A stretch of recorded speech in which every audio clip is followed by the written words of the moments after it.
اللهم صل على محمد وعلى آل محمد كما صليت على اللهم صل على محمد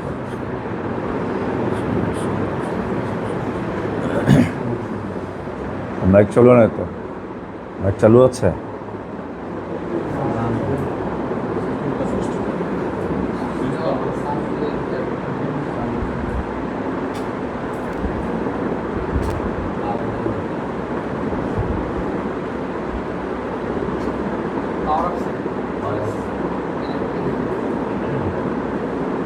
أعوذ بالله من الشيطان الرجيم بسم الله الرحمن الرحيم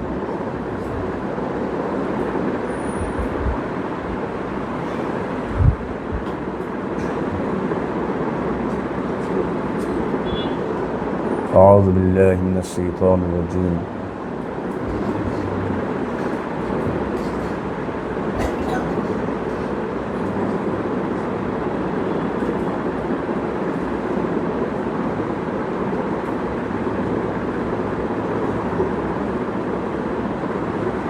أعوذ بالله من الشيطان الرجيم بسم الله الرحمن الرحيم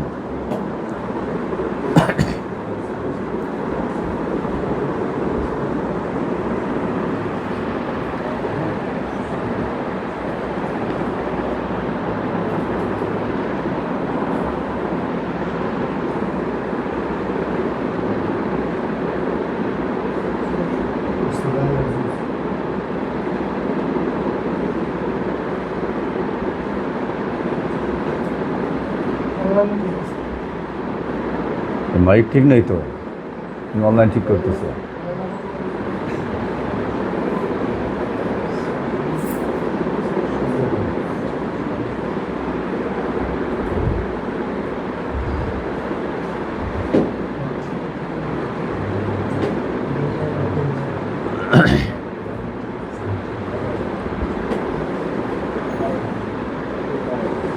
أعوذ بالله من الشيطان الرجيم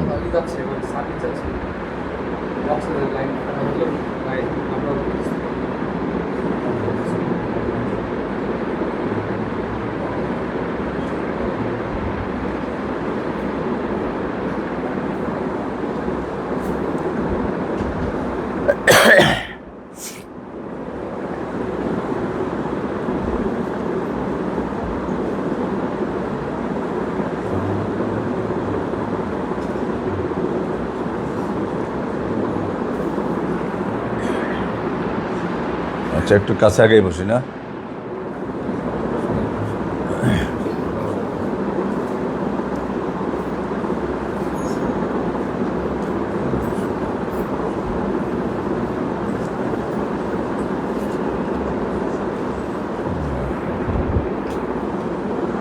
আসসালামু আলাইকুম ওয়া রাহমাতুল্লাহি ওয়া বারাকাতুহু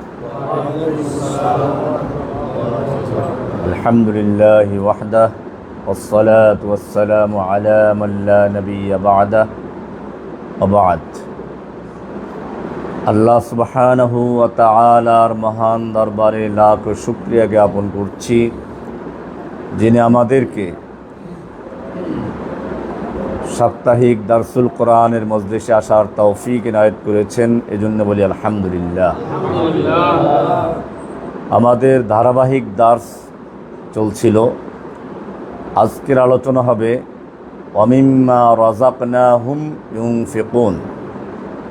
এখান থেকে অমিম্মা এই শব্দটা মিন এবং মা এই দুইয়ে যুক্ত হয়ে আছে। মিন মা, মিন অর্থ হইতে, মা অর্থ যা কিছু। রাযাকনা আমি রিজিক দিয়েছি, হুম তাদেরকে, ইউনফিকুন নাফাকাতুন থেকে ব্যয় করে, আমি তাদেরকে যে রিজিক দান করেছি তা থেকে তারা ব্যয় করে। এ হলো এর অর্থ। আমরা এর উপর আজকে বিস্তারিত আলোচনা করব ইনশাআল্লাহ। প্রথমে মিন, মিন শব্দটা আরবি গ্রামার অনুযায়ী তাবঈদ, কোনো কিছুর অংশ বিশেষ বোঝানোর জন্য ব্যবহার হয়ে থাকে। তাহলে মিন মা মানে হচ্ছে আমি তোমাদেরকে যে রিজিক দিয়েছি তার থেকে অংশ, কিছু অংশ ব্যয় করো। পুরাটা না। মা যা কিছু দিয়েছি, এখানে শুধুমাত্র আর্থিক জিনিসকে বোঝানো হয়নি। আমরা বিস্তারিত আলোচনার মধ্যে বলবো এটা ইনশাআল্লাহ। তো মিম্মা, আমি তাদেরকে যা কিছু দান করেছি তার থেকে তারা ব্যয় করে, ইউনফিকুন, ব্যয় করে। এই অংশটা আল্লাহ সুবহানাহু ওয়া তাআলা আলোচনা করেছেন মুত্তাকিনদের সিফাত আলোচনা করতে গিয়ে। প্রথমে আলোচনা করেছেন আল্লাযীনা ইউমিনুনা বিল গায়ব, যারা গায়েবে বিশ্বাস করে। এরপরে বলা হলো ওয়ায়ুকিমুনাস সালাতা, এবং তারা সালাত কায়েম করে। এরপরে অমিম্মা রাযাকনাহুম ইউনফিকুন, এবং আমি তাদেরকে যে রিজিক দান করেছি তা থেকে তারা ব্যয় করে।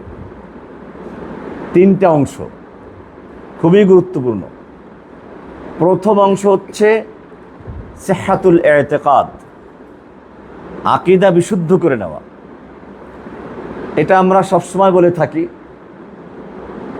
যেই কোনো ইবাদত, যেই কোনো আমল গ্রহণযোগ্য হওয়ার জন্য প্রথম শর্ত হচ্ছে ইখলাসুন নিয়ত, নিয়তটা খালিস করা, আল্লাহর জন্য পিওর করে নেওয়া। কোরআনের সূরা বাইয়িনাতের 5 নম্বর আয়াতে বলা আছে ওয়ামা উমিরু ইল্লা লিয়াবুদুল্লাহা মুখলিসিনা লাহুদ্দিন হুনাফা। ওয়ামা উমিরু, তাদেরকে আদেশ করা হয়নি অন্য কিছু। ওয়ামা উমিরু ইল্লা লিয়াবুদুল্লাহা, তবে তারা ইবাদত করবে আল্লাহর, মুখলিসিনা লাহুদ্দিন, আল্লাহর জন্য দিনকে খালেস করা অবস্থায়। এরপরে বলেছেন হুনাফা। হুনাফা হানিফের বহুবচন, তার মানে হচ্ছে সকল বাতিলকে বর্জন করে তারপরে আল্লাহকে গ্রহণ করা। এটার উপরে আমাদের বিস্তারিত আলোচনা আছে, লা ইলাহা ইল্লাল্লাহর আলোচনার ভিতরে আমি বিস্তারিত বলে থাকি। তাহলে এটা হচ্ছে প্রথম সিহহাতুল ইতিকাদ। 2 নম্বর হচ্ছে সিহহাতুল ইলাকা মা আল্লাহ, আল্লাহর সাথে সম্পর্ক স্থাপন করা। আকীদা বিশুদ্ধ হলো, এরপরে আল্লাহর সঙ্গে একটা সংযোগ, সম্পর্ক স্থাপন করা। এটা হচ্ছে কিসের মাধ্যমে? ওয়ায়ুকিমুনাস সালাতের মাধ্যমে। এই কারণে হাদিসেও বলা আছে আকরাবু মা ইয়াকুনুল আবদু ইলাল্লাহি ওয়া হুয়া সাজিদুন, বান্দা আমার সবচেয়ে নিকটবর্তী হয় তখন যখন সে সেজদারত অবস্থায় থাকে। তাহলে ওয়ায়ুকিমুনাস সালাহ হচ্ছে তাআল্লুক মা আল্লাহ, আল ইলাকাতু মা আল্লাহ, আল্লাহর সাথে সম্পর্ক স্থাপন করার মাধ্যমে। এরপরে অমিম্মা রাযাকনাহুম ইউনফিকুন হচ্ছে তাআল্লুক মা ইবাদিল্লাহ, তাআল্লুক আল্লাহ সৃষ্টির সঙ্গে সম্পর্ক স্থাপন। অমিম্মা রাযাকনাহুম ইউনফিকুন মানে আল্লাহর সৃষ্টির সঙ্গে সম্পর্ক স্থাপন। তাহলে দেখা যায় আজকের যে অংশটা আমরা আলোচনা করতে যাচ্ছি, এটা 3টা গুরুত্বপূর্ণ অংশের একটা। প্রথম হচ্ছে ইউমিনুনা বিল গায়ব, মানে আকীদা বিশুদ্ধ করা।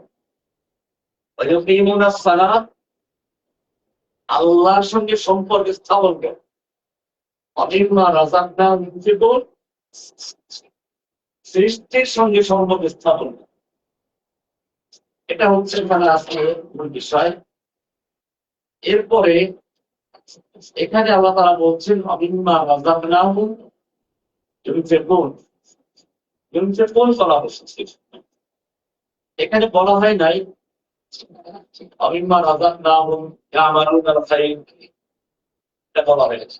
কেন? মিম্মা রাযাকনাহুম, মিন শব্দটা ব্যবহার করা হয় রিজের জন্য, অংশ বোঝানোর জন্য।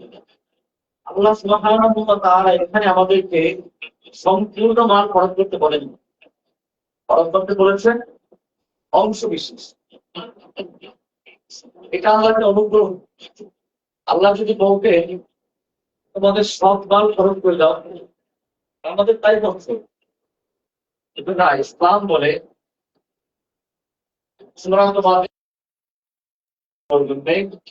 মানের প্রতি মানুষের ভালোবাসা ন্যাচারাল। মা বাবাকে মানুষ ভালোবাসে, তবে এরকম ভাবে মানুষ সম্পদের ভালোবাসা, বাড়ি ঘরের ভালোবাসা, এগুলো ন্যাচারাল। এই কারণে মানুষ যদি কোনো কারণে নিজের বাড়িতে উচ্ছেদ হয়, তখন তার খুব কষ্ট লাগে।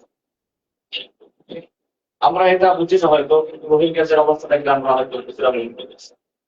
আমরা ফিলিস্তিনি ভাইদের অবস্থাটা হয়তো দেখে বুঝি না। আল্লাহ হেফাজত করুন যদি আমাদের অবস্থা এমনটা হয়ে যায়, আল্লাহ হেফাজত করুন। এটা অসম্ভব কিছু না। একসময়, এখন যেখানে মুসলিমদের কোনো নাম বলবো, যেখানে মুসলমানদের একসময় মিনার ছিল, মসজিদ ছিল, যেখান থেকে তাফসীরে কুরতুবী লেখা হয়েছে,